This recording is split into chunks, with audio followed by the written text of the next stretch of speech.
¿Cómo están? Buenas noches, bienvenidos a Hoy Nos Toca, edición de día jueves. Todo esto empezó hace rato, pero desde el lunes que decimos, qué bravos estuvieron los mercados, el dólar se disparó tanto, el dólar se disparó tanto. Bueno, hoy llegó a 3.37. Desde que se fue Martín Guzmán del Ministerio de Hacienda, el Ministerio de Economía, y asumió Silvina Batakis, la estrategia era que Silvina Batakis tenía que salir a garantizar el acuerdo con el Fondo Monetario Internacional, a garantizar un ajuste. Es más, anunció algunas medidas como que iban a congelar la incorporación de empleados públicos, dijo además que iban a controlar el gasto, iban a controlar el déficit fiscal, todo eso para tranquilizar a los mercados que ante un cambio de rumbo de la economía, ante la posibilidad de que los sectores más kirchneristas, digamos, más antiacuerdo con el Fondo Monetario Internacional, pudieran tomar el rumbo de la economía, pusieron a Silvina Batakis a hablar de eso. Bueno, el resultado es que desde que Batakis es ministra de Economía, en 2 semanas, 3 semanas, el dólar subió más de 120 pesos. Hoy está 337 pesos y está batiendo récords, pero también subieron los dólares financieros, contado con liqui, el MEP, y empiezan a aparecer algunas propuestas, ¿no? Un poco la que hablaba Leandro Dario ayer. Hoy el gobierno anunció que les va a permitir a los turistas extranjeros que lleguen a la Argentina liquidar $5.000, hasta $5.000 en los bancos, que se lo van a pagar al valor de los dólares financieros para que esos dólares entren en el circuito formal de la economía y no vayan al circuito informal, que son las cuevas, los arbolitos, etc. Yo hago 2 preguntas, alguna con algún tipo de razón. ¿Cuántos turistas viajan con $5.000 en el bolsillo? En general viajan con tarjetas de crédito, viajan con otro tipo de pago. ¿Quién anda con $5.000 de bolsillo en un avión, digamos, de Brasil a la Argentina? Nadie, digamos, es casi imposible. Hasta 5.000, bueno, podrán cambiar 1.000, podrán cambiar 2.000. El problema es que mientras el dólar blue siga flotando por encima de los dólares financieros, tampoco va a ser negocio para los turistas cambiar ese dólar en el banco. De alguna manera, quiero decir con esto, es que es tan grave la situación que se está viviendo con un dólar que, hay que decirlo también, ¿no? Tiene una disparada, tiene una escapada, tiene una gran elevación en su costo, en una situación de cepo cambiario. Digamos, con este cepo el dólar se ha escapado igual. O sea, cuestiones que hacen pensar lo desorientado que está el gobierno y lo mal que está la economía. Parece ser que dentro del gobierno hay sectores que tomaron nota de esto. No sabemos si el presidente está de acuerdo o si son algunos dirigentes que lo han hecho digamos, como una propuesta interna que trascendió, que es la posibilidad de un acuerdo con la oposición.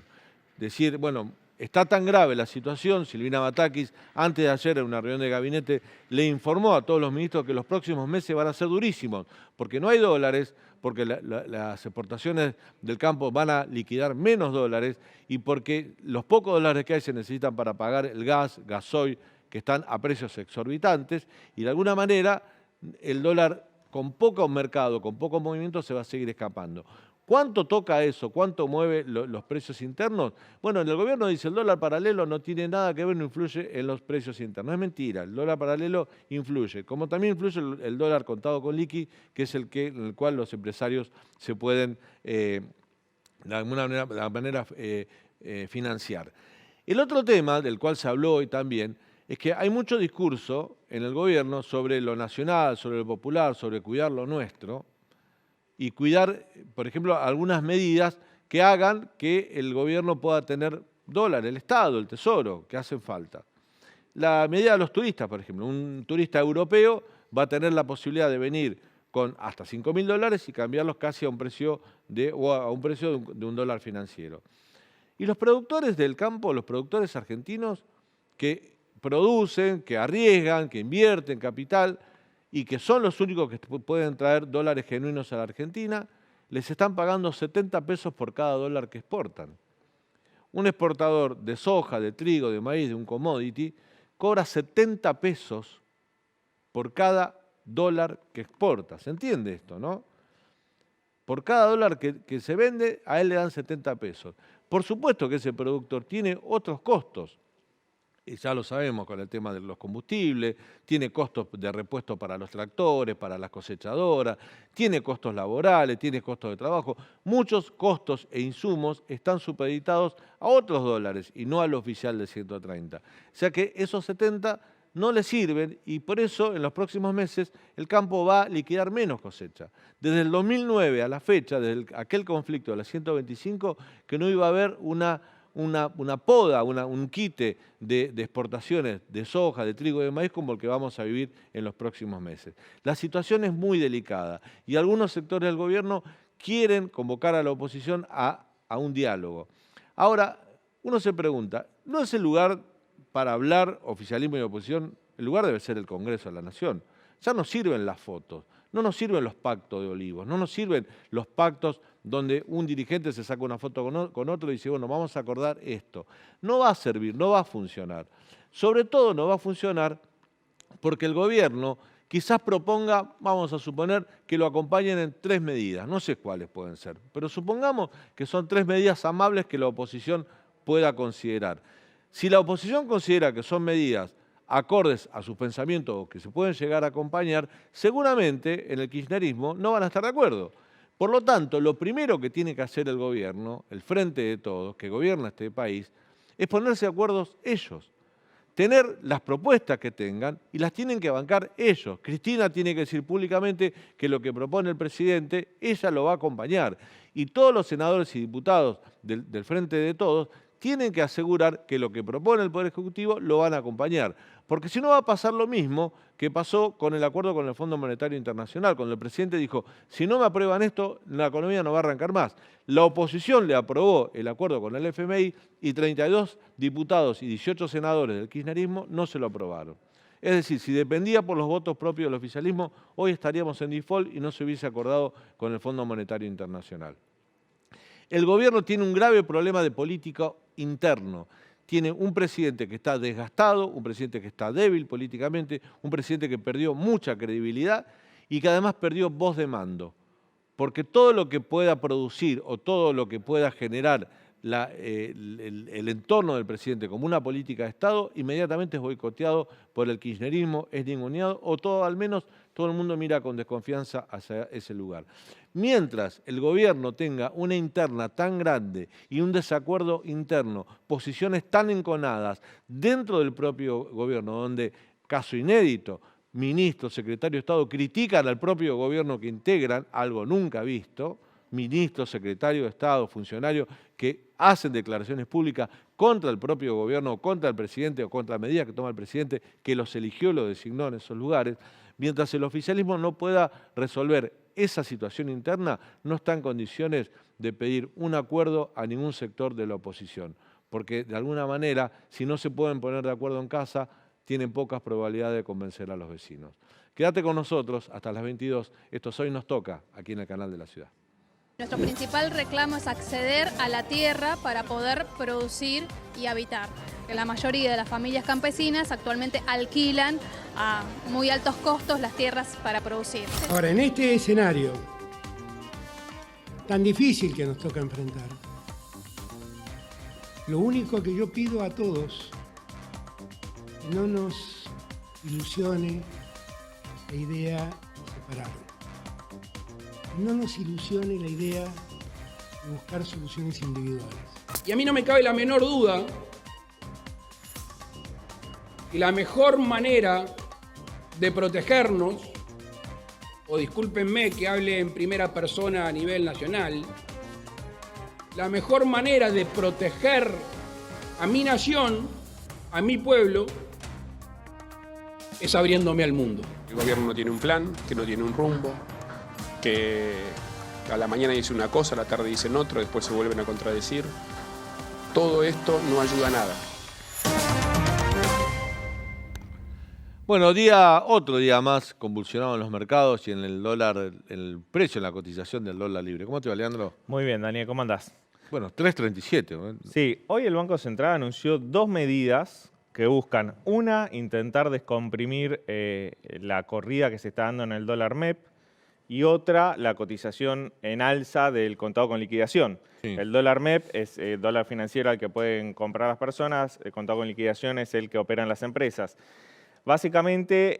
Deberían poder conseguir. Esta semana no se pudieron conseguir esos dólares, ¿eh? Bueno, básicamente lo que intentó hacer el gobierno es ofrecerle a los turistas que vengan al país, vender hasta $5.000 presentando un pasaporte, un documento y firmando una declaración jurada para en un banco o en una casa de cambios, dentro del mercado oficial de cambios, para que esos dólares no vayan a las cuevas, como decíamos. Ahora, esa medida tiene un problema, un poco lo contamos ayer, pero hoy el problema se agudizó. ¿Por qué te digo esto? Porque el blue cerró 14 pesos arriba del dólar MEP. Entonces, ¿qué incentivos va a tener un turista para ir a un banco o una casa de cambio cuando puede fácilmente cambiarlo en una cueva o en el mismo hotel a una cotización más ventajosa para el que trae dólares al país? Ese es uno de los problemas, una de las medidas que anunció hoy el gobierno. La otra medida es limitar la disponibilidad de CDRs que tienen las empresas que acceden al mercado de cambios. ¿Qué son los CDRs? CDRs son certificados de depósitos de empresas que cotizan fuera del país, principalmente en Wall Street, que vos lo comprás desde Argentina, lo puedes hacer con pesos o con dólares, y de esa forma accedes a una acción de una empresa que cotiza, por ejemplo, en Wall Street, en el Nasdaq. Por ejemplo, Mercado Libre, que cotiza en Wall Street, vos podés comprar desde Argentina CDRs de Mercado Libre. Bueno, lo que hizo el Banco Central es limitar la disponibilidad de empresas de esos CDRs. No pueden tener más de $100.000 y cuando operan con esos CDRs no pueden operar ni 90 días antes ni 90 días después de adquirir esos instrumentos de inversión. Esa es una forma de intentar controlar también la suba de contado con liquidación. Lo que pasa es que la corrida cambiaria está en curso y el gobierno y la autoridad monetaria y el Banco Central no parecen tener mucho capital como para contenerla. ¿Por qué hay una corrida cambiaria teniendo tantos cepos en la economía? Porque la verdad que esto es lo curioso. Digo, si hay cepos no debería haber corrida cambiaria, sin embargo ocurre. Bueno, siempre que el gobierno pone una nueva regulación, siempre el mercado encuentra una forma de evadirla, o sea, un rulo para sortearla, ¿no?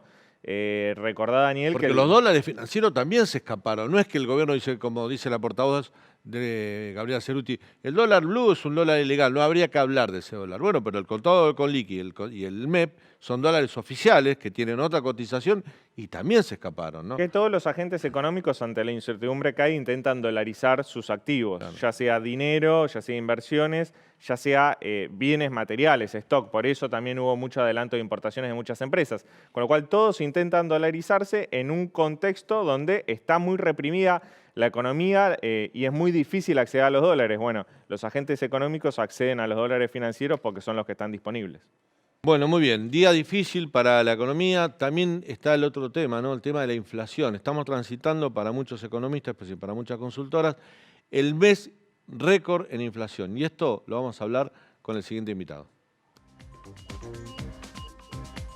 Se trata de Santiago Manoukian, que es economista, integra la consultora Ecolatina, tiene una maestría en economía, fue asesor de la Secretaría de Comercio Exterior del Ministerio de Producción en el año 2019. Santiago, bienvenido, ¿cómo estás? ¿Qué tal? Buenas noches, ¿cómo están? Gracias por la invitación. Bueno, ustedes hicieron en Ecolatina una medición de la inflación de la primera quincena de julio, ¿no? Digamos, estamos a 21 de julio, pero ustedes midieron la primera quincena, que venía con un arrastre fuerte de lo que fue en los últimos días de junio también, que eran pesados. Exactamente. Nosotros en la primera quincena con nuestro IPC-GBA medimos una inflación del 7,9%. Esto marca una fuerte aceleración en el margen. Esto creo que tuvo que ver, en primer lugar, por la fuerte restricción a las importaciones que tuvieron lugar a finales de junio. Recordemos que hasta los últimos 4 días de junio el Banco Central había acumulado solo $300 millones de reservas en el año. En los últimos 4 días de ese mes logró incorporar 1.500 millones por el freno a las importaciones. Es decir, 5 veces más. De esa manera cumplió con la meta. ¿Cuál es el costo asociado a eso? Bueno, que eso termina impactando una aceleración inflacionaria porque se da a la par de un fuerte salto en la brecha cambiaria. Entonces, el pricing que hacen muchas empresas de sus propios productos ante la incertidumbre del costo de reposición tiene mucho más que ver con un dólar paralelo que con un dólar oficial. Por otro lado, eso te restringe la actividad económica hacia adelante. Vamos a tener una segunda parte del año con una actividad enfriándose. Y en tercer lugar, este mismo mecanismo es el que te retroalimenta la brecha cambiaria. Si a eso le sumamos que el Banco Central estuvo acelerando la devaluación. ¿Por qué? Porque en el marco del acuerdo con el FMI vos te comprometiste a que no haya un gran atraso del tipo de cambio.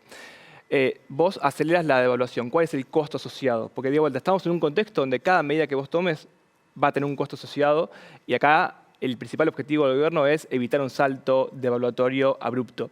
Entonces, el objetivo en ese sentido es acelerar la devaluación, pero eso a la vez te genera un piso de inflación más elevado hacia adelante. Si a eso le sumamos ciertos ajustes en regulados que tuvimos ahora en julio, bueno, confluyen en un combo de ajustes que se van dando. Pero este 7,9 que te dan la primera quincena, ya es un... O sea, ¿qué me dice esto? ¿Que finalmente la de julio va a dar como mínimo 7,9 o puede dar menos? Es una buena aclaración porque muchos me lo preguntaban también. Nosotros estamos comparando el precio promedio de los bienes y servicios en la primera quincena de julio respecto a la primera quincena de junio. Es decir, nosotros estamos esperando que haya una moderación en esa suba de precios en la segunda cuando comparemos la segunda quincena de julio con la segunda quincena de junio. Por eso estamos proyectando una inflación en la zona del 7,5% para el año. No es que el para el mes. Para el mes. No es que el 7,9 es un piso. De todas formas, digo, marca... Pero puede ser que se dé por encima, porque con esta disparada del dólar que tuviste esta semana, porque ustedes midieron hasta el 15 de julio. Hasta el 15, exactamente. Esto fue el viernes de la semana pasada, más o menos. Entre lunes 16, 17, 18, 19, 20, estos 4 días, tuviste un dólar que subió 100 mangos. Sí, ¿no? sí. También eso te va a influir en la inflación. Eso va a influir probablemente. Siempre tengamos en cuenta que los bienes, no es que todos los bienes se evalúan a la brecha, pero sí cuanto más restrinjan las importaciones, obviamente esa incorporación de los precios de los dólares paralelos se va incorporando progresivamente. Lo que quiero decir es, vos tenés hoy en día una inflación que no solo es más elevada, que ese piso se va elevando por la propia inercia, y se genera lo que damos a llamar una calecita de precios relativos. Es decir, cada mes te aumenta algo distinto. Cada mes, cada sector quiere ir recomponiendo lo que estuvo perdiendo en los últimos meses. Esa inercia te va generando una inflación que no solo más elevada, sino también más inestable. Y ahí es donde el gobierno me parece que no vemos todavía que esté internalizando completamente que el objetivo primordial es evitar una espiralización inflacionaria que tiene mucho que ver con manejar expectativas. Y de ese punto de vista, creemos que no es un gobierno que esté en condiciones por cómo parte de instrumentar un plan de estabilización. Un plan de estabilización requiere, por lo menos, de tener un fuerte liderazgo político, de tener credibilidad. Recién vos decías, estamos con un piso de credibilidad en ese sentido. Tener ciertos precios relativos alineados, tarifas, tipo de cambio, que no lo tenés. Tener un déficit fiscal relativamente bajo. Entonces, esas condiciones de partida no están. Entonces, el trabajo que vos necesitas hacer es, por lo menos, evitar que esto siga escalando más hacia adelante. El problema es que las expectativas están totalmente desancladas. Un poco el vacío de poder que se sintió con la salida de Guzmán, que es el otro efecto que te aceleró las remarcaciones por la incertidumbre propia que generó. Ahí se vislumbra muy claramente esto que muchas veces parece algo técnico, pero que es expectativas desancladas. Es decir, ¿cuál es mi referencia para ajustar precios? Si no hay ninguna orientación de expectativas en ese sentido. Entonces, mientras el gobierno no se ordene, mientras Guzmán siempre tenía el latiguillo de hay que tranquilizar a la economía. Mientras no se tranquilice la interna primero, para después empezar a encauzar una situación donde vos puedas ir ganando de a poco credibilidad mientras vas mostrando resultados, bueno, la nominalidad va a seguir siendo elevada y cada vez es más probable incurrir en una corrección cambiaria. Que en este contexto, a diferencia, por ejemplo, de enero de 2014, cuando tuvimos el Fabregazo, estamos en una situación mucho más inestable, entonces podría ser dramático un salto cambiario desordenado en ese sentido. Ahora, Santiago, ¿está haciendo algo el gobierno para parar la corrida cambiaria? Porque todavía no hay una devaluación abrupta del dólar oficial, pero todos los otros dólares sí se están moviendo y le están metiendo más presión. ¿Está haciendo algo el gobierno para pararlo? Correcto. Cuando uno piensa cómo llegamos a este mes, uno tiene que partir y saber que en junio se deterioraron fuertemente dos de los principales pilares que tiene el acuerdo con el FMI. Perdiste el financiamiento positivo, el financiamiento neto positivo del mercado de pesos para financiar al Tesoro y, por otro lado, no obtuviste divisas en un mes típicamente donde el Banco Central acumula divisas. Al deteriorarse esos dos frentes, el gobierno actuó rápidamente, salió a comprar masivamente bonos de parte del Banco Central, lo cual tuvo como efecto, una mayor emisión monetaria, ¿sí? Y a la vez restringió importaciones. Obviamente, como yo decía antes, todas estas medidas tienen efectos posteriores. Entonces, asume la nueva ministra. La nueva ministra creo que dice algo que el mercado está esperando. Dice, bueno, vamos a tener una mayor disciplina fiscal hacia adelante, vamos a seguir respetando el acuerdo, vamos a tener tasas reales positivas. Bueno, es un poco lo que yo decía en el comentario editorial. O sea, dijo lo que supuestamente los mercados querían escuchar, pero no le creyeron. Sí, entonces, yo creo que hay una ratificación del rumbo que traía Guzmán y que además mostró una mayor coordinación con el equipo económico. Fíjense que hace sentar al lado suyo y mostrándose ella como la coordinadora a sus pares de los ministerios y a la titular de AFIP, algo que Guzmán no había podido mostrar. El problema cuál sigue siendo ahí, que la credibilidad está tan baja que no estamos en Estados Unidos donde el chairman de la Fed puede llegar a decir algo y con eso tranquilizar a los mercados sin tomar ninguna medida. Acá el mercado está esperando ver cómo se instrumentan las medidas para después empezar a creerla o no. ¿Y cuál es el problema ahí? Que entre que vos anunciás y que se empiezan a ver efectos, por ejemplo, en el caso de la disciplina fiscal, pasa un tiempo. Y el problema también ahí central es que vos podés dar una señal fiscal, pero la credibilidad la tenés tan dañada que la pregunta es, vos el ajuste fiscal que tenés que hacer en la última parte, en el segundo semestre, es consistente con un gasto que en términos reales tiene que caer 8% y viene creciendo 15%. ¿Y dónde tiene que ajustar? Bueno, en varias partidas, pero una de ellas es el gasto social, son las prestaciones sociales. Ahí el equilibrio económico, político, social va a ser inestable en la segunda parte del año, porque vas a tener una parte de los movimientos sociales, una parte del kirchnerismo que te va a presionar para que vos otorgues bonos compensatorios como otorgaste en la primera parte del año. Por otro lado, si vos tenés que reducir el gasto de capital, la inversión pública, ahí también van a tener probablemente gobernadores y un sector informal que va a estar afectado por eso. Lo mismo con lo que es transferencias de provincia. Entonces, hay dificultades que van a presentar en ese frente y entonces el mercado duda un poco de que esa consolidación fiscal a la que vos tenés que ir pueda darse.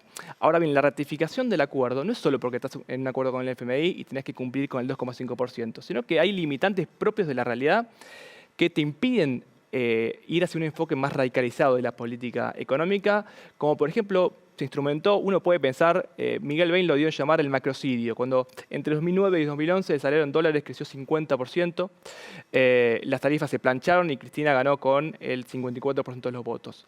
Ese tipo de márgenes no están hoy en día, y no es porque estamos únicamente bajo el paraguas del acuerdo con el FMI y hay que cumplir, sino porque el acuerdo con el FMI te exige hacer ciertas correcciones de desequilibrios que nosotros pensamos que, aún sin acuerdo, vos tenías que ir hacia ese lugar. Era muy difícil pensar que el tipo de cambio podía seguir devaluándose un tercio de lo que se devalúa la inflación, de lo que subía la inflación, que vos podías seguir congelando tarifas como congelaste el año pasado.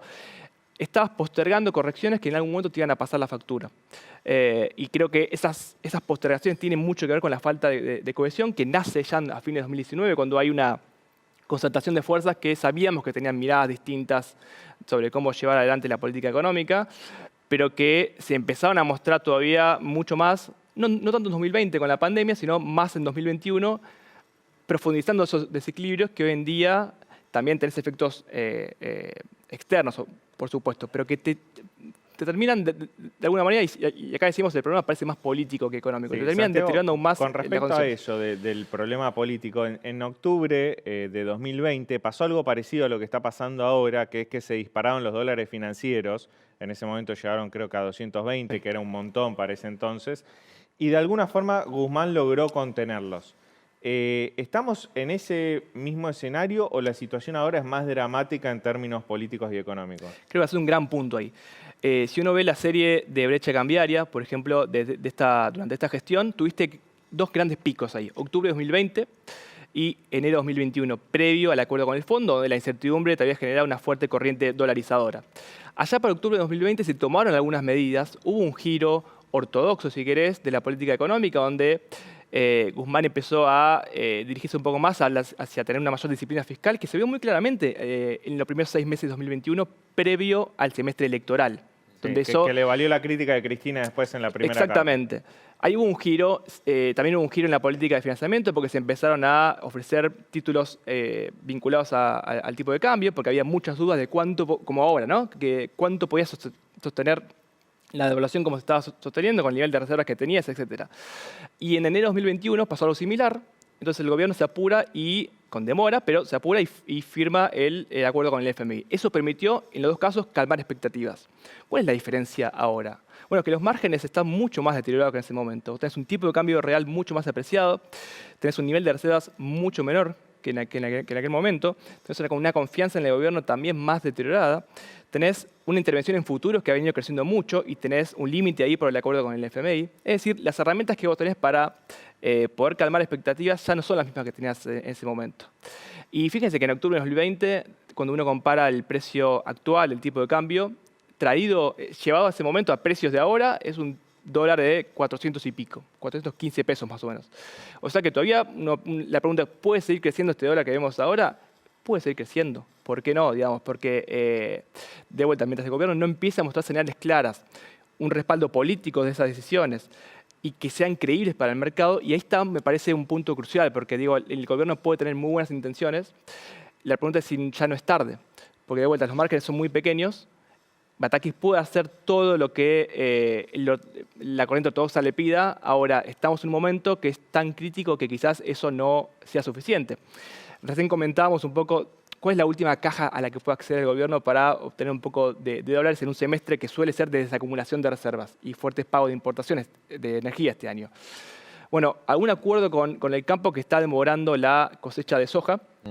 Es importante, hay que ver qué se puede lograr desde ese punto de vista. La demora en la cosecha de soja no es menor, estamos 10 puntos por debajo. Hoy circuló la versión, y esto es información, que el gobierno también iba a tener un dólar preferencial para el campo, para los exportadores de commodity, y algunos funcionarios del gobierno lo desmintieron terminantemente. Digamos, que era una posibilidad de ofrecerle un dólar mejor a este que yo contaba antes, esos 70 pesos que cobran por dólar, bueno, mejorarle esa oferta desde el Estado para que puedan liquidar más exportaciones.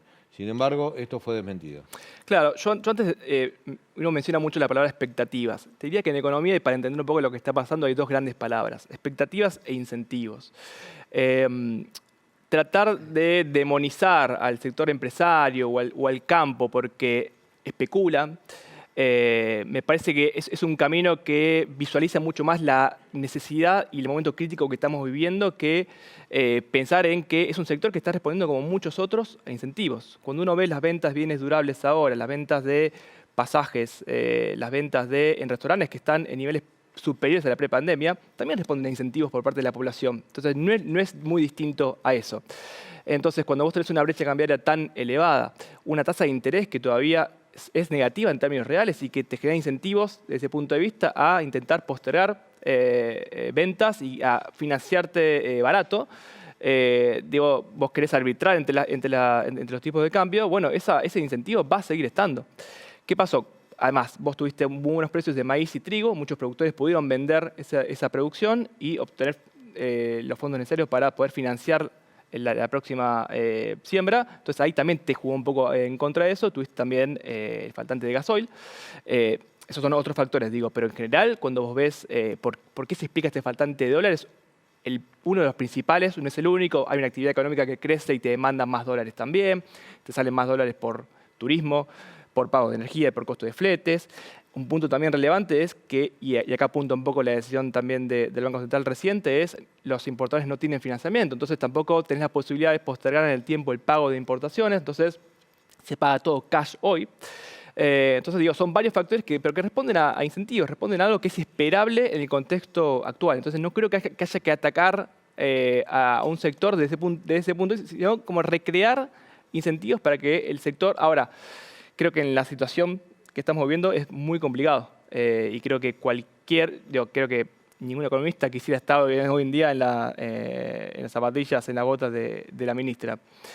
Pero creo que mucho tiene que ver con la falta de señales que se han ido dando con el paso del tiempo. Y ahora creo que estás en un momento donde creo que todavía estás en el punto de giro, es decir, cuando uno ve esos tres momentos que yo comentaba antes, octubre de 2020, enero de 2021 y ahora, el gobierno está todavía a tiempo. Mi inquietud ahí es si lo está viendo o si quiere hasta dónde puede tirar de la cuerda en ese sentido, hasta no sentarse con la oposición, hasta no mostrar, digamos, quizás a costa de perder capital político, mostrar que tiene la responsabilidad para evitar que esto siga escalando. Está dispuesto a hacer ciertas cosas, claro. Correcto. Santiago, gracias. Un placer. Vamos a ir a un breve corte y al regreso vamos a estar hablando con un intendente del conurbano, un intendente de la oposición, el intendente de 3 de febrero, Diego Valenzuela, que hoy además estuvo reunido con el gobernador Axel Kicillof. Muy interesante. Ya volvemos.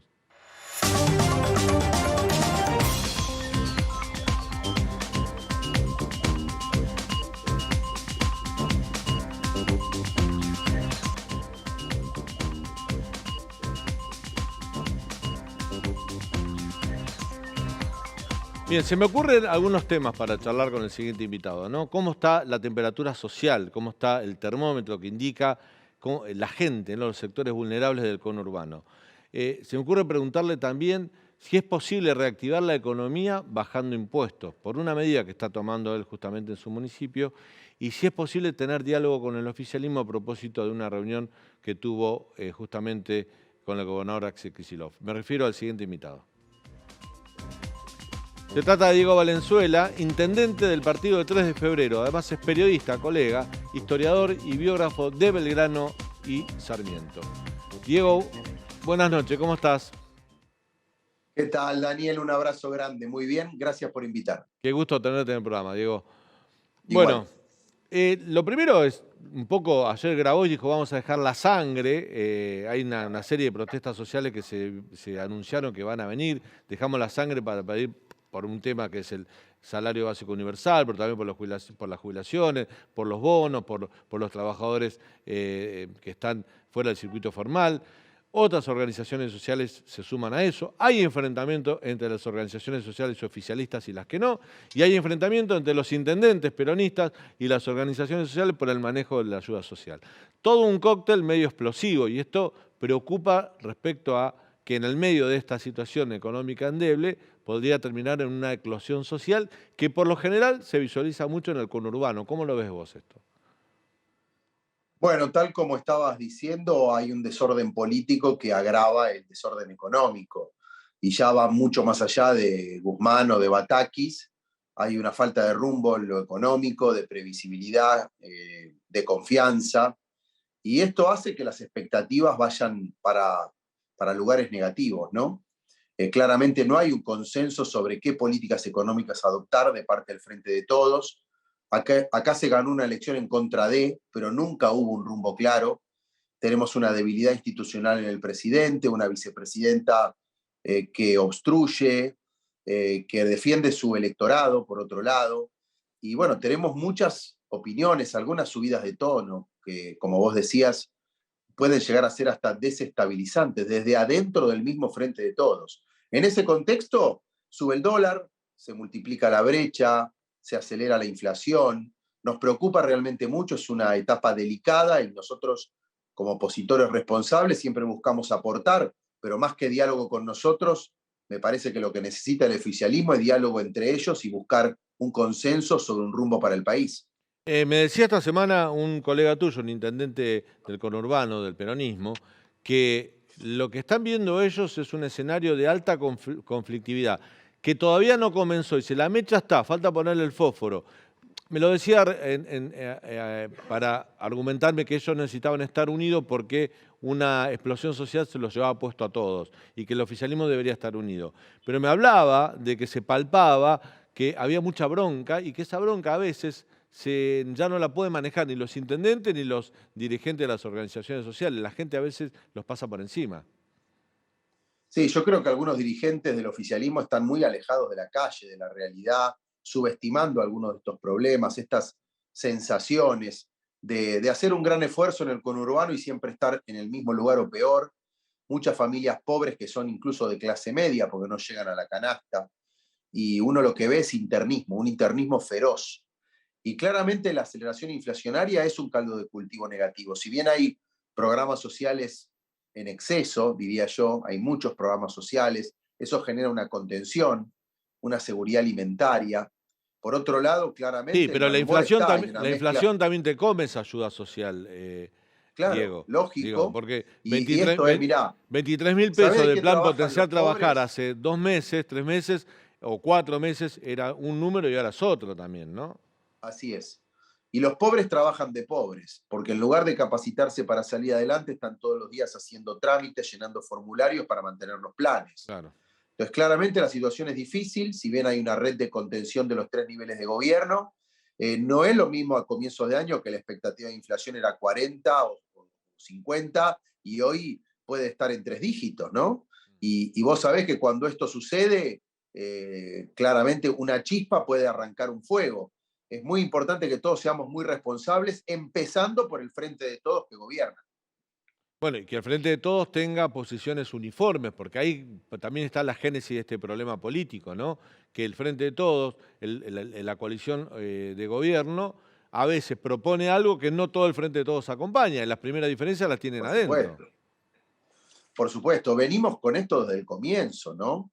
Si fondo sí o fondo no, si Guzmán trabaja para el gobierno o no, si es culpa de los formadores de precios o hay que bajar el déficit.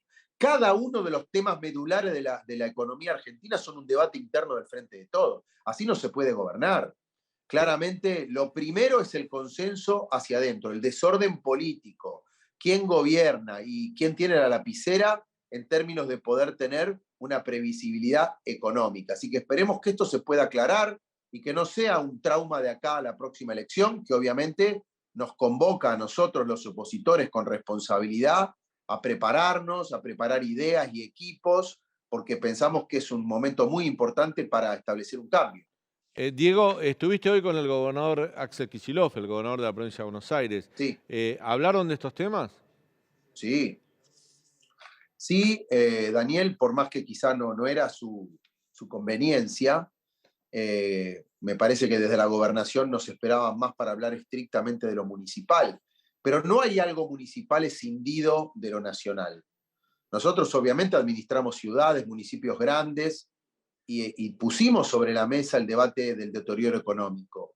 El gobernador, que es además una figura estelar del Frente de Todos, el gobernador de la provincia más grande, que fue ministro de Economía, que tiene una relación directa con la vicepresidenta, es parte del tema y es parte también de lo que estamos viviendo o sufriendo. Así que si Vidal era, ¿viste? ¿Te acordás que se decía Vidal es Macri? Bueno, lo mismo es hoy. Y le preguntamos mucho a Axel, ¿qué están haciendo? ¿Qué piensa hacer? ¿Cómo aporta para que baje la inflación? Porque no podemos ser comentaristas de estos problemas. Y luego, por supuesto, planteamos la agenda de cómo todo ese deterioro económico afecta a las familias, a las pymes, a los presupuestos municipales. Te pongo 2 ejemplos. Hicimos un fondo de infraestructura o de obras a comienzos de este año, cuando la inflación se suponía que iba a ser 40, hoy es 80. Entonces los contratistas hoy no sostienen con los mismos precios, el municipio no puede poner la diferencia. Como decía Julio Garro, que estuvo también en la reunión, en lugar de hacer 10 cuadras de pavimento acordadas, ¿qué hacemos? 6. Y por otro lado, la seguridad.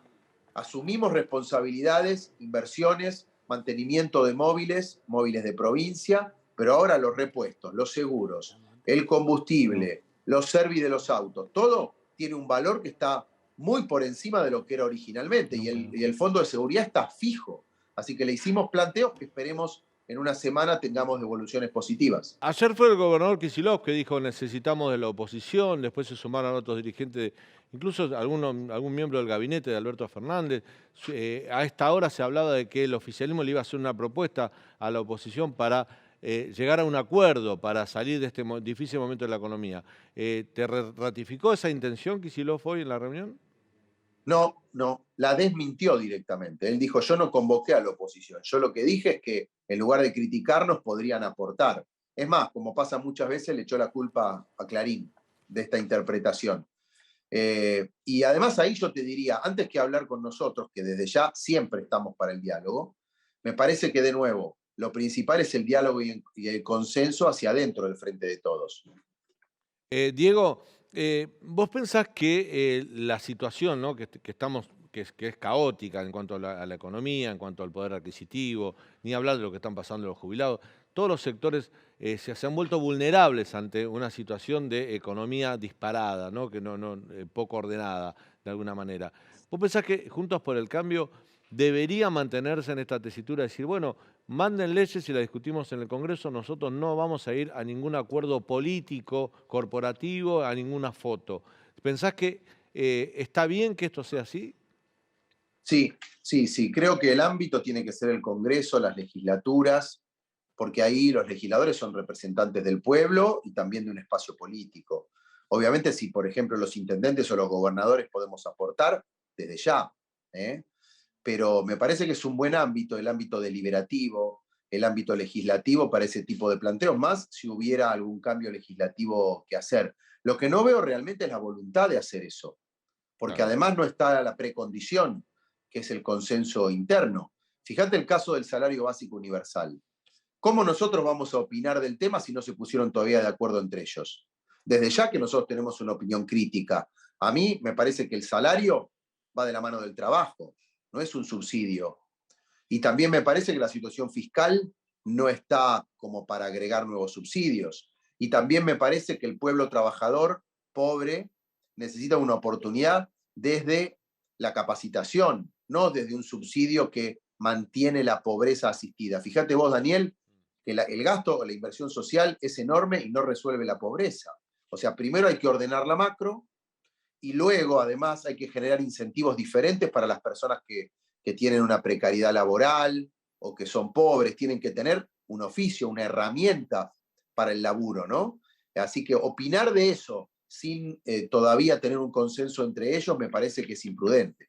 Leandro Dario tiene una pregunta para vos. Lean. Diego, en 3 de febrero anunciaste un proyecto para bajar impuestos y reducir trabas burocráticas para otorgar, por ejemplo, habilitaciones a comercios.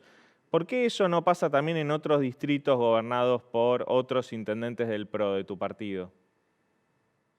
Bueno, primero contarles de qué se trata y te contesto desde ya. Yo quiero hacerle la vida más fácil al que trabaja. Creo que con un Estado eficiente, con una cantidad de empleados lógica, como tiene 3 de febrero, uno de los gastos salariales por habitante más bajos de la provincia, podemos hacer obras y también bajar impuestos. Esto es algo que también yo aprendí, lo quiero decir un poco a modo de reflexión autocrítica.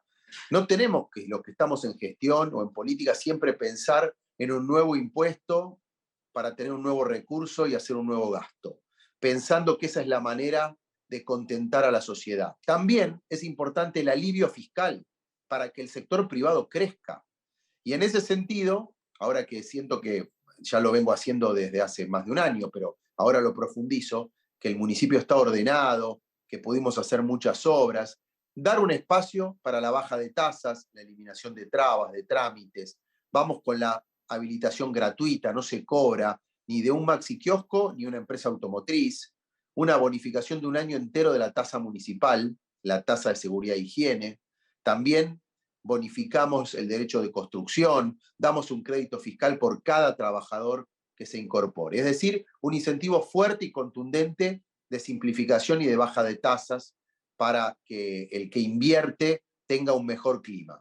Otros intendentes o municipios lo están haciendo, lo han hecho, y me parece que sí que hay que multiplicar ese camino. Lo ha hecho Capitán Sarmiento, lo ha hecho Lanús, lo ha hecho Mar del Plata, Montenegro. Hay que hacerlo más, es verdad. Y ojalá mi idea, que la llevo a la práctica en agosto con una votación en el Consejo Deliberante, contagie a otros, porque si otros lo hacen, va a ir bajando la presión tributaria y desde los municipios vamos a ayudar a que haya más trabajo. ¿Ese debate está en el partido o vos creés que es una cruzada del puñado de intendentes que nombraste? No está como debería estar más, desde ya. Y de hecho creo que estamos hablando más de este tema entre dirigentes y tomando conciencia y generando conciencia alrededor de esta situación. Que el Estado cumple su rol, pero también el rol del Estado es tener un tamaño lógico, bajar impuestos, eliminar trabas para que el sector privado pueda crecer. Yo les pongo algunos ejemplos. ¿Tiene sentido una tasa como publicidad y propaganda? ¿Cobrarle a alguien porque haga publicidad en su negocio? ¿Por un cartel? ¿O por mesas y sillas en la vereda con una publicidad? ¿Tiene sentido una tasa de pesos y medidas? Una tasa a la balanza. Si la balanza es una herramienta de trabajo de alguien que necesita pesar cosas. Había hasta una inspección de natatorio. Si yo inspecciono natatorio legalmente, lo tengo que hacer, pero de ahí a cobrarlo. Ahora, o la libreta sanitaria. Diego, me parece que hay muchas cosas que están naturalizadas, que las podemos sacar, eliminar y facilitar el laburo. hoy el profesor Juan Carlos de Pablo, que escribe en La Nación, te dedicó de su columna de opinión a este proyecto. Y dijo en algún momento, si este proyecto funciona, el municipio va a recaudar menos y la AFIP va a recaudar más. O sea, lo que vos estás buscando es generar que la economía se mueva en 3 de febrero, pero el beneficio lo va a tener las agencias de recaudación nacional. Mira, en el corto plazo puede ser eso, pero la empresa se instala, da laburo, genera movimiento, dinamiza el municipio. Cuando alguien abre, ¿a dónde compra para hacer las obras? En los corralones del barrio. Contrata a la gente en el lugar, me pide mano de obra en la bolsa de trabajo y además le doy una bonificación de la habilitación y de la tasa de seguridad y higiene por un año. Pero del mes 13 en adelante le paga el municipio. O sea, sube mi recaudación, porque esa empresa yo no la tenía. Así que me parece que es un planteo lógico para hacer y como dice el profe Juan Carlos de Pablo, ojalá otros nos imiten y eso genere un debate que haga descender en general, porque miren esto, no hay fronteras en el conurbano. Vos querés poner una pizzería. A veces te toca que es una calle que tiene un municipio de un lado y un municipio del otro. San Martín 3 de febrero, 3 de febrero Morón, Morón Hurlingham, Hurlingham Ituzaingó.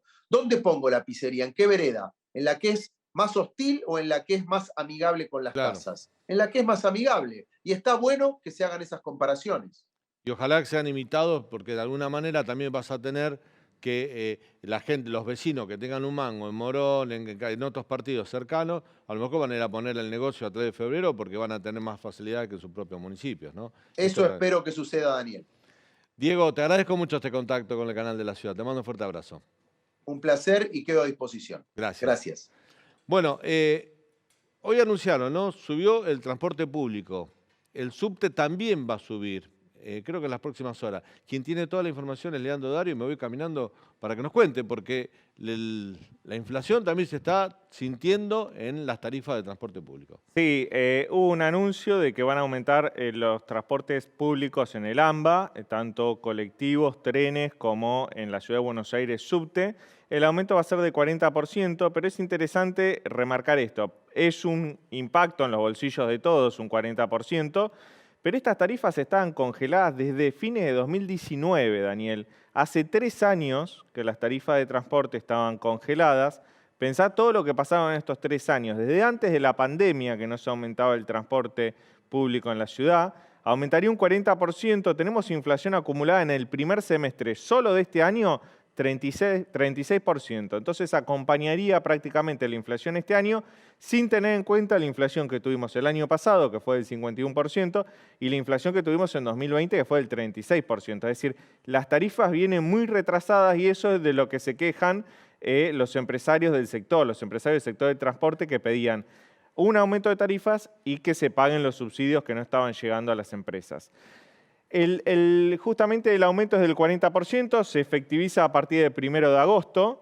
Se mantienen beneficios sociales en la SUBE. Recordemos que, aparte de que estuvieron congeladas las tarifas, por lo menos en los últimos años se aumentaron un montón de beneficios sociales, tarifas diferenciadas para aquellos que lo necesiten. Esos beneficios se van a mantener y no se van a ver menoscabados. Pero vamos a ver cuánto queda el boleto, Daniel, de las tarifas. Las nuevas tarifas de colectivos del AMBA a partir del 1 de agosto. Hasta 3 kilómetros en colectivo, que es la tarifa mínima, va a pasar a costar 25 pesos con 25 centavos de los 18 pesos que estás pagando hoy. Es decir, salta de 18 a 25 pesos. Entre 3 kilómetros y 6 kilómetros, que es la más habitual, por lo menos dentro de la Ciudad de Buenos Aires, va a costar 28 pesos. Es un aumento de 8 pesos, ahora estás pagando 20. A partir del 1 de agosto vas a pagar 28 pesos. Las tarifas más largas, que son entre 6 kilómetros y 12 kilómetros, 29 pesos con 40 centavos. Entre 12 kilómetros y 27 kilómetros, 30 pesos con 80 centavos. Y más de 27 kilómetros, 32 pesos con 20 centavos. ¿Me dejas hacer una observación? Sí. No digo, en países europeos también se da y quizás más, pero yo te digo, Brasil, Uruguay, Chile, países vecinos de la región, el transporte público cuesta alrededor de $1, $1.20, en algunos casos $1.50. Sí. Cualquier transporte público de pasajeros urbanos.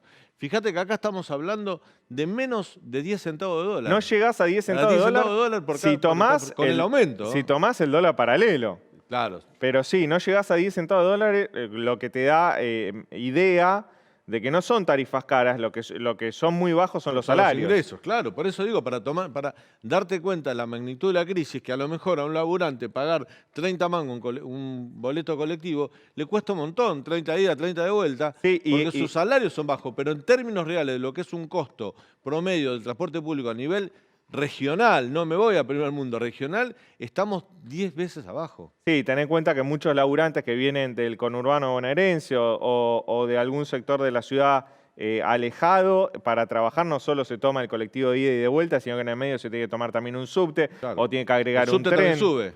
El subte también, sí. El subte se va a 42 pesos. Sí, 42 pesos. Eso se anunció hoy también. Hoy, Fue un anuncio que hizo el gobierno de la Ciudad de Buenos Aires.